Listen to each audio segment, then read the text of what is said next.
주님을 아는 것이 우리의 힘입니다. 한 주간도 평안하셨습니까?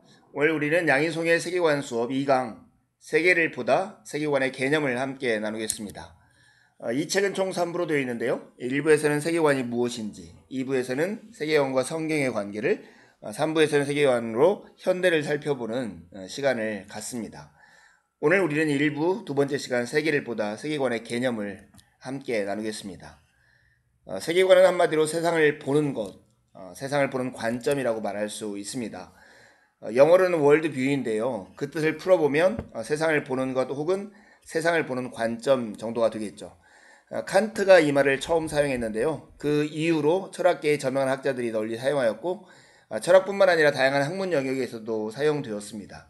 그래서 이 용어의 개념사 자체가 하나의 큰 지성사적 작업이라고 말할 수 있습니다. 세계관은 세상을 보는 것이라고 그랬죠. 이것은 기존 세계관을 반성적으로 돌아보는 데서 논의를 출발해야 합니다. 세계관이란 세상을 보는 관점이라고 말을 할 때는 우리가 그동안 세상을 이렇게 봐왔다는 사실을 반성적으로 돌아보는 대목으로부터 출발할 필요가 있는 것이죠. 세상을 본다는 것이 무엇을 의미하는지 먼저 점검하지 않는다면 늘 편하게 여기던 대로 세상을 보고 당연하게 보던 것을 계속 당연시하는 방식으로 세상을 보게 되겠죠. 우리가 매우 시각 의존적인 존재라면 세상을 인식하는 방법을 바꾸면 세상을 사는 방식도 크게 바꾸게 되지 않을까요? 보는 것과 관련되어 있는 예술 하면 무엇이 떠오르세요? 바로 미술이죠. 서양 미술사는 어떻게 보면 세상을 보는 관점을 놓고 벌인 논쟁이라고 할 수 있습니다. 보이는 그림이 무엇으로 보입니까? 정육면체나 직육면체 이렇게 대답이 나오시겠죠. 하지만 조금만 곰곰이 생각해 보세요. 쉽게 이렇게 단정 지을 수 없다는 것을 알게 될 것입니다. 왜냐하면 이 도형의 뒷면이 어떻게 생겼는지를 우리는 모르죠. 왜 우리는 어떤 모순이나 왜곡을 느끼지 못하고 이 그림을 매우 당연하고 자연스럽게 3차원 입체로 그렇게 인식하는 걸까요? 그것은 우리가 그림을 보는 특정한 방식에 이미 익숙해져 있기 때문이죠. 그것이 바로 원근법이라는 것입니다. 원근법은 르네상스 시대 건축가 브루넬리스키라고 하는 사람이 정리를 한 건데요. 우리가 흔히 접하는 것으로서 거리를 빛과 색채의 변화를 통해 표현하는 공기원근법이라는 것이 있습니다. 그것은 멀리 있는 것은 연하게 그리고 가까이 있는 것은 진하게 그리는 것이죠. 그리고 그에 따른 색채의 변화를 표현함으로써 대상 사이의 거리감을 화면 위에 나타내는 기법입니다. 이 공기원근법 말고 또 하나의 원근법이 있죠. 그것은 보다 정밀하게 발전한 것인데 선형원근법이라는 게 있습니다. 보통 원근법 할 때 이것을 말하죠. 기하학적 계산과 관찰을 따라 수실점으로부터의 거리를 따라 대상의 크기를 달리 표현하는 기법이에요. 멀리 있는 건 작게 그리고 가까이 있는 것은 크게 그리는 것이죠. 원근법은 인간의 시점, 곧 인간이 세상을 보는 방법을 효과적으로 미술 작품의 표현에 도입한 성공적인 사례라고 볼 수 있습니다. 근데 여러분 아세요?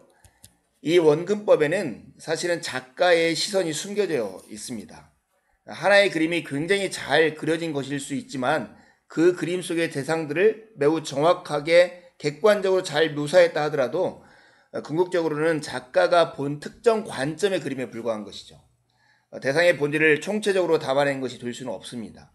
이것을 그린 사람이 서 있는 특별한 시점, 곧 그 작가의 시점에 의해서 이렇게 보이는 것이지 그 작가의 시점이 달라진다면 그림도 달라질 것입니다.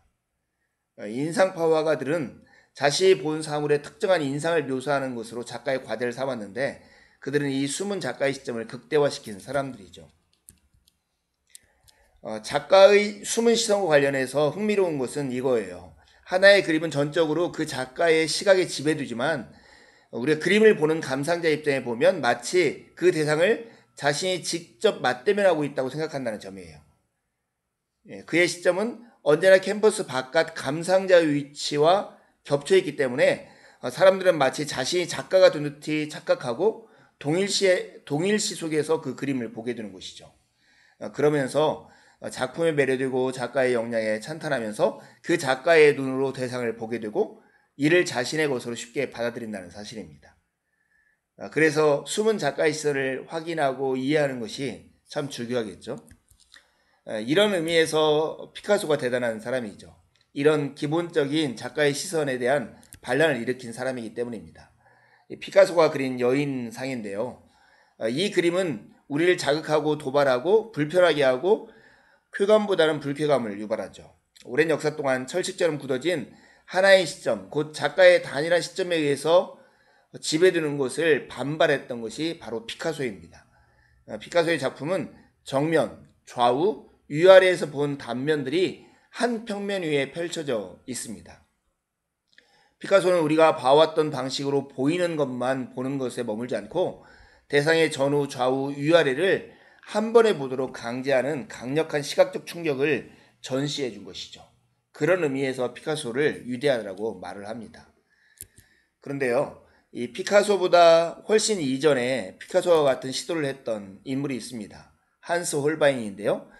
1500년대에 그린 대사들이라고 하는 그림입니다. 잘 보이시나요?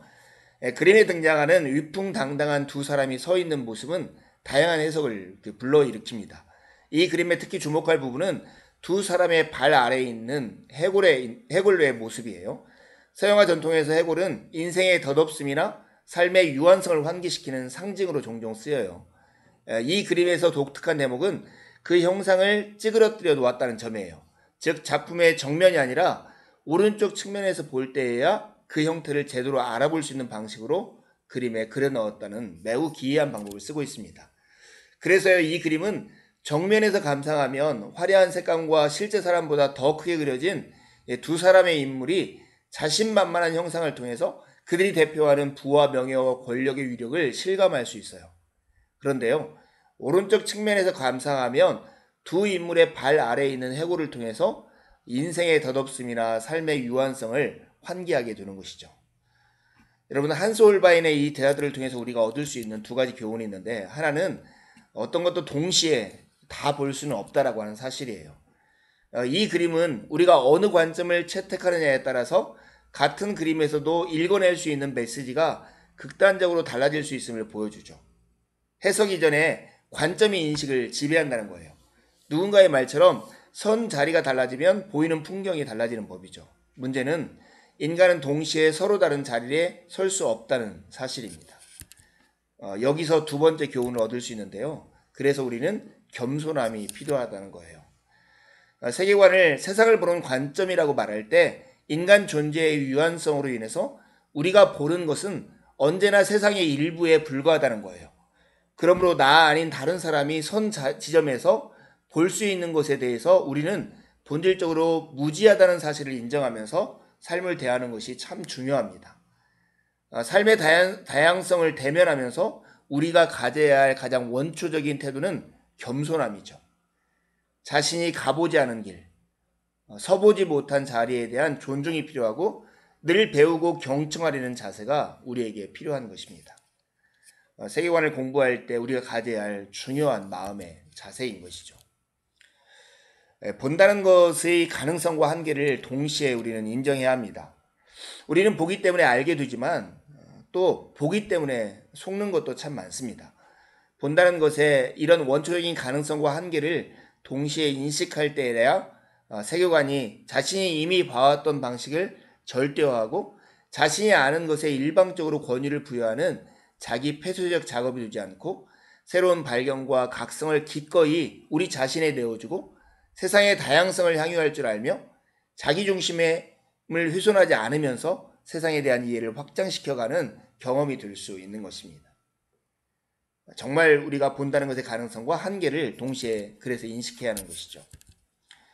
우리가 세계관 공부를 통해서 해보려고 하는 작업이 그래서 이거예요. 예수님께서 제자들에게 이렇게 물으셨죠. 너희는 나를 누구라 하느냐? 이 장에서 다룬 질문으로 바꿔 말하면 너는 이 그림에서 무엇을 보느냐 하는 물음입니다. 여러분 자신이 선 자리에서 세상을 어떻게 보느냐를 전후 좌우로 되새겨 보는 일이 세계관 공부를 통해서 우리가 해보려는 작업입니다. 다른 관점에 서보지 않으면 보이지 않는 것은 무엇일까? 기독교 신앙이 가르치고 이끄는 바를 따라가 보면 비로소 보이는 것은 무엇일까? 그 글의 끝에서 우리가 만나게 되는 내가 누구이며 세상은 어떤 곳일까? 이런 질문에 대해서 답해보는 것이 이 세교환 공부를 통해서 우리가 해보려는 작업입니다. 두 가지 질문하고 마치려 합니다. 한스홀바인의 대사들이 주는 세계관, 즉 세계를 보는 것과 관련해서 주는 교훈은 무엇입니까? 두 번째 질문인데요. 서는 곳이 달라지면 바라보는 풍경도 달라진다는 말이 있는데요. 여러분은 누군가의 말을 들을 때 우리가 서로 다른 관점에 설 수 있다는 것을 인정하십니까? 한 주간도 주님의 은혜를 의지해 살고 복된 주일에 함께 만나 기쁨으로 하나님을 예배하시죠. 감사합니다.